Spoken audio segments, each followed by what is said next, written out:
ನಾವು ಒಂದ್ ಟ್ರಿಪ್ಪಿಗೆ ಹೋದ್ರೆ 4-5 ಪ್ಲೇಸ್ಗಳನ್ನ ಕವರ್ ಮಾಡ್ದಲೆ ಬಂದಿರೋ ಇತಿಹಾಸನೇ ಇಲ್ಲ. ಸಿರಿಮನೆ ವಾಟರ್ ಫಾಲ್ಸ್ ನ ಮುಗಿಸ್ಕೊಂಡು ನಾವು ನೆಕ್ಸ್ಟ್ ಹೋಗಿದ್ದು ಜೋಗಿಗುಂಡಿಗೆ. ನಾನು ಜೋಗಿಗುಂಡಿ ವಾಟರ್ ಫಾಲ್ಸ್ ಗೆ ಫಸ್ಟ್ ಟೈಮ್ ಹೋಗ್ತಾ ಇರೋದು. ಇಷ್ಟೆಲ್ಲ ಪ್ಲೇಸ್ ಬಗ್ಗೆ ನನಗಂತೂ ಏನು ಗೊತ್ತಿಲ್ಲ. ಇದೆಲ್ಲ ಗೊತ್ತಿರೋದು ಏನಿದ್ರು ನಮ್ ನವೀನ್ ದೊಂಬೆ, ನನ್ನ ಫ್ರೆಂಡ್ ನವೀನ್ಗೆ. ಅವನ್ ಜೊತೆಗೆ ಯಾವ್ದೇ ಪ್ಲೇಸ್ಗಾಗ್ಲಿ ಎಲ್ಲೇ ಟ್ರಿಪ್ ಹೋಗ್ಲಿ ಆನ್ ಟೈಮ್ ರೆಡಿ ಇರ್ಬೇಕು. ಪಕ್ಕ ಪ್ಲೇಸ್ಗಳನ್ನ ಸರ್ಚ್ ಮಾಡಿ ಆಲ್ರೆಡಿ ರೆಡಿ ಇಟ್ಟಿರ್ತಾನೆ. ಈ ಟ್ರಿಪ್ಪಿನ ವಿಚಾರ ಅಂತ ಬಂದ್ರೆ ಅವನ್ಗಿರೋ ಕ್ರೇಜ್ ನನಗ್ ಸ್ವಲ್ಪ ಕಮ್ಮಿನೇ.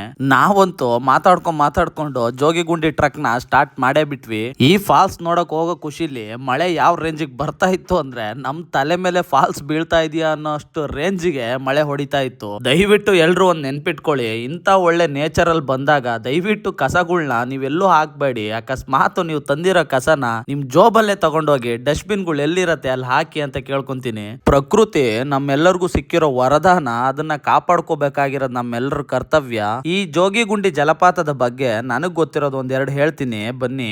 ಈ ಜೋಗಿಗುಂಡಿ ಜಲಪಾತ ಶಿವಮೊಗ್ಗ ಜಿಲ್ಲೆಯ ತೀರ್ಥಹಳ್ಳಿ ತಾಲೂಕಿನ ಆಗುಂಬೆ ಸಮೀಪದಲ್ಲಿದೆ. ಈ ಜಲಪಾತವು ದಟ್ಟವಾದ ಪಶ್ಚಿಮ ಘಟ್ಟಗಳ ಕಾಡುಗಳ ಮಧ್ಯದಲ್ಲಿದೆ. ಈ ಜಲಪಾತದ ವಿಶೇಷತೆ ಏನಂದ್ರೆ ಇದು ಗುಹೆಯೊಳಗಿಂದ ಉದ್ಭವಿಸಿ ಹರಿಯುತ್ತದೆ. ನಮ್ಮ ಆಗುಂಬೆಯನ್ನ ಕರ್ನಾಟಕದ ಚಿರಾಪುಂಜಿ ಅಂತ ಕರೀತಾರೆ. ಈ ಆಗುಂಬೆ ಮಳೆಯ ಹೊಡೆತಕ್ಕೆ ಈ ಜೋಗಿಗುಂಡಿ ಜಲಪಾತ ಮೈ ತುಂಬಿ ಹರಿಯುತ್ತದೆ.